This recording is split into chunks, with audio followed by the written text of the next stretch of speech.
Isa sa mga sikreto ng binabalik-balikan na printing shop mga tropa ay nasa sa kanilang ginagamit na bond paper. To tell you honestly, nung nag-aaral pa ako before, sabihin na natin nung high school or college ako mga tropa, napapansin ko na dito sa isang printing shop or computer shop kasi yun usually, na meron lang silang printer na dun din ako nagpapaprint.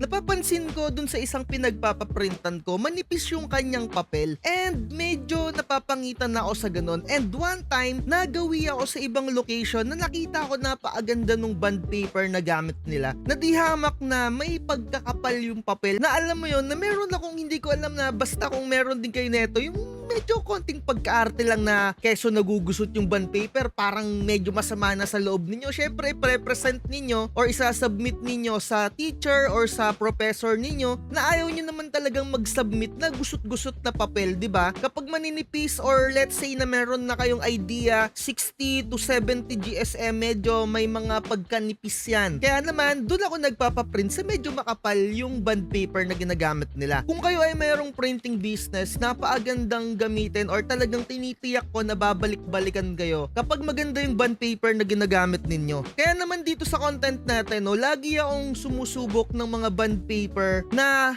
pwede ninyong gamitin din mga tropa. To tell you honestly, may mga customer din ako na nagdadala ng sarili nilang bond paper. Syempre, usually mga for thesis printing, mga ganyan. Yan yung mga masasarap na i-print kasi sobrang dami. 500, 700, or 300 plus isang printan lang. And eto no, hindi ko alam kung parang na-specific vlog ko na etong pandayan na bond paper. Medyo para sa akin no, medyo saktuhan lang yung kanyang texture. Medyo ubos na to kasi eto dala to ng customer ko na student, and syempre yung mga student din hindi nila alam kung saan talaga nakakabili ng mga murang bond paper, and dun sa kanilang school malapit yung pandayan na parang bookstore to and dun siya nakabili. Medyo may pagkamahal din to, hindi ko na ma-recall kung magkano to pero hindi ako nagagandahan dito kasi syempre mga student gusto niyan na meron na agad na bond paper kapag magpapaprint sila, or kung medyo malawak yung kanilang time, makakapag-order pa sila sa Shopee. Kaya yung iba na sinasabi ko, kung magpapaprint kayo, magdala kayo ng bond paper nyo na lang mismo para makatipid kayo, order kayo sa Shopee kasi kung sa bookstore kayo bibili, medyo mahal and pangit yung mga ibang texture doon. Kagaya na itong pandayan, hindi ko na ma-recall kung magkano to, pero ako mga tropa, hindi ko siya bibilihin personally. Wala na to kasi isang buo to,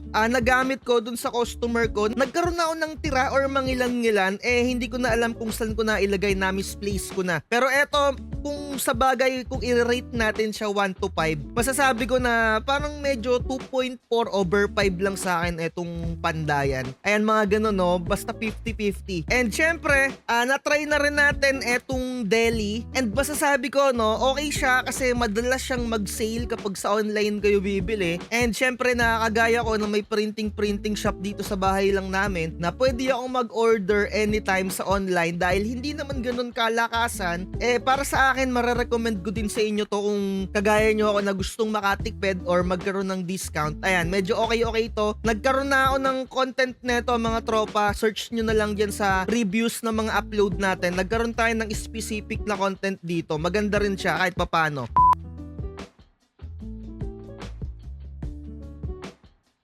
And syempre, without further ado, eto na yung pinaka-content natin. Maraming nagre-request nito and marami na rin talagang nagme-message sa akin. And hindi ko siya muna ginawa ng content hanggat hindi ko pa siya natitesting ng maayos. Medyo nakapag-print na rin ako ng marami. Let's say mga 200 plus na rin yung na-print ko dito using HP bond paper na 80 GSM. To tell you honestly mga tropa, na medyo first impression ko sa kanya, nanibago ako sa packaging. Kasi usually yung mga packaging na ginagamit ko or binibili ko, mga papel-papel din. Eto ay plastic. First time kong gumamit na bond paper tapos plastic yung pinaka-cover niya. Ayan no. And napaaganda rin neto nung dumating siya sa akin, nung binili ko. During my unboxing, talagang kompleto talaga yung meron siyang shield.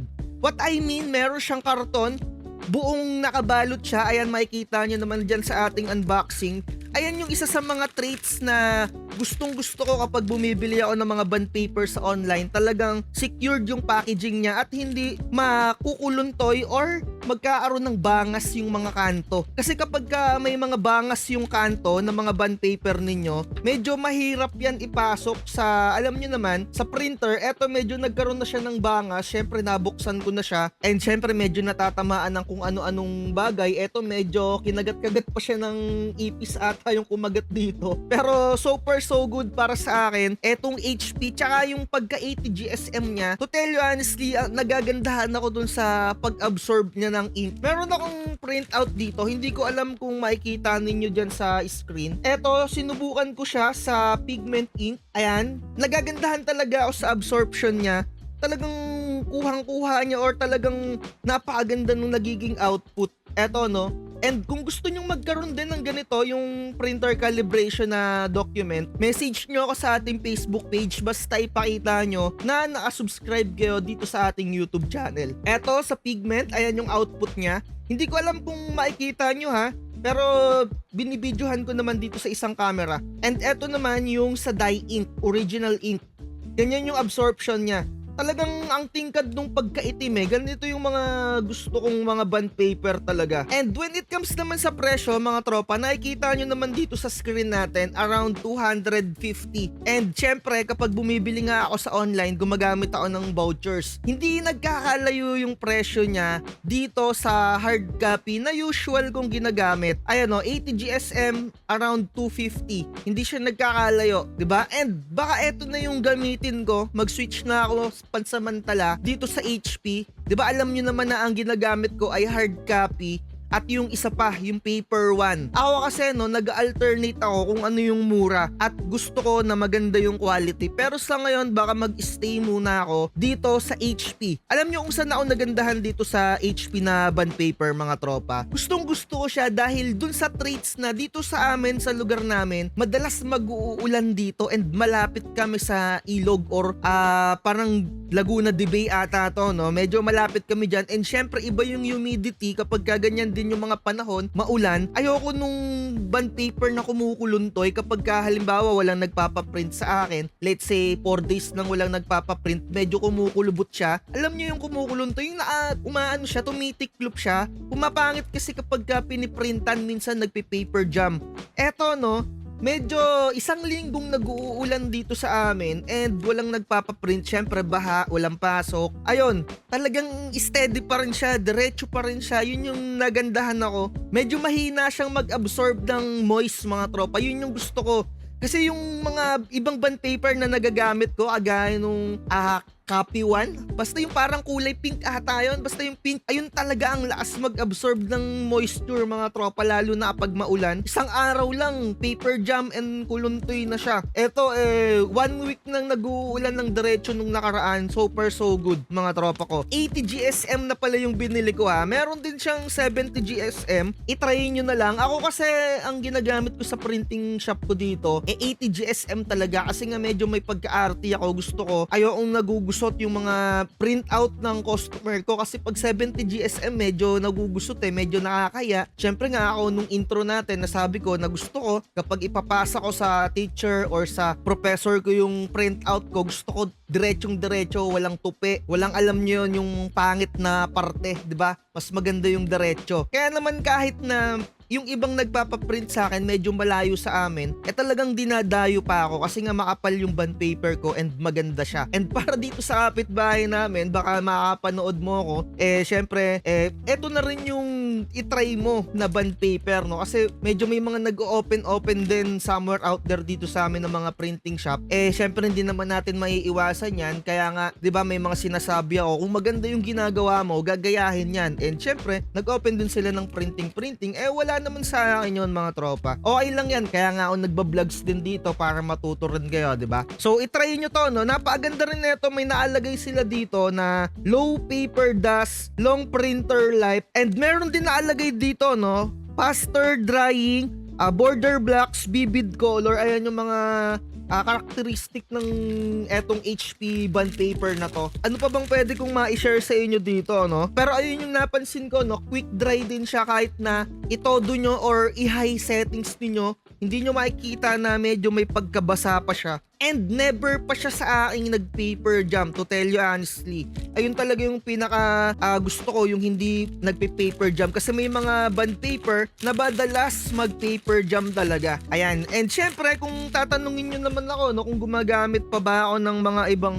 bond paper, yes, gumagamit pa rin ako ng mga ibang bond paper. Lalong-lalo na mga tropa, kapag may mga customer tayo na sila yung gustong pumili ng brand or sila yung bumibili ng bond paper na gusto nilang gamitin. Kagaya na ito, meron tayo ditong ito yung gagamitin ata sa thesis printing nila, no? Medyo may sinasuggest din ako na kung saan kayong store bibili online para kapag dumating yung bond paper, diretso pa. Ayan, no, kagaya na ito, no? Talagang naka-bubble wrap and syempre, nakakarton. Eto, paper 1 siya mga tropa kasi gusto nung customer ko na maganda yung bond paper na gamitin niya. Pagka nagpapaprint sa akin yung mga maramihang print mga tropa, sinasuggest ko kung gusto nilang makatipid, bili sila ng bond paper. Pero eto, no, sa akin yan na rin ibinigay yung payment mga tropa. Ayan, hindi ko na siya bubuksan mga tropa. Kita nyo naman, paper 1. Gumagamit ako na ito pa rin. Pero so far, ang gagamitin ko ng pang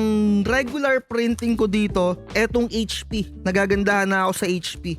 Pero kapag ka medyo nagmahal siya, syempre babalik-balik pa rin tayo sa paper 1 and sa hard copy na kulay blue. Ganun lang naman yung ginagawa natin mga trope. Ina-alternate lang natin. Eto A4 yung size neto na paper 1. Ayan lang talaga yung mga usual kong ginagamit. And hindi ako bumibili ng sobrang dami kasi hindi naman ganun kalakasin yung printing natin eh. Siguro sa isang araw, 3 or minsan nga wala eh. Depende kasi kapag may pasok. Pag may mga pasok talaga, marami. Ayan. And syempre, dapat laging meron kayong mga A4 size, wag lang mga letter size. Eto, binili ko tong HP ay letter size to. Ayan, basta lagi kayong may letter and A4 na naka-ready. And syempre, dapat meron din kayong long.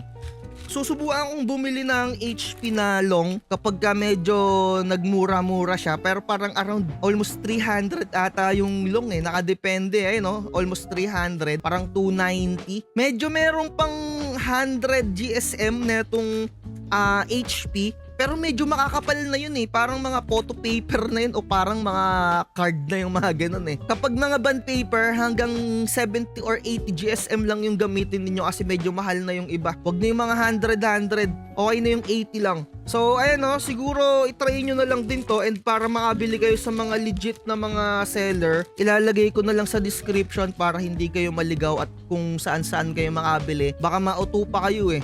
Ayan o, try nyo rin to HP. Para sa nag-request na itry ko tong HP na bond paper, salamat sa'yo, no? Napakaganda pala talaga na ito. Hindi ako nagkamali na subukan to. Okay na okay yung absorption niya ng ink, ang bilis matuyo. And gustong gusto ko sa kanya, kapag maulan sa amin, hindi siya kumukuluntoy. Ayun lang naman yung hinahanap ko sa isang bond paper mga tropa. And syempre, kung kailangan nyo talagang makatipid, ayan o, pwede na rin kayong bumili syempre ng kulay red. Ako gumagamit rin ako na itong kulay red diba? Kapag mga thesis printing nga. Ayan, syempre para makatipid din yung mga estudyante. Kasi ito 170 or 180 lang yan yung letter and yung A4. Dati sobrang mura lang nito eh, medyo tumataas eh, 'di ba? And syempre ayan yung mga presyuhan nila. Nakita nyo naman na to, ilalagay ko na lang sa description para ma-check nyo rin at mapag-checkout na kayo. So dito na natin tapusin. Like, share, and subscribe. Lagi ko sinasabi, research is the key para hindi kayong mauto. Bye. Di lahat ng nagpa-hype siguradong totoo. Sariling landas hanapin mo sa mundo. Tumarami ang ipal at bolero, dami ng tulad nila sa anywhere I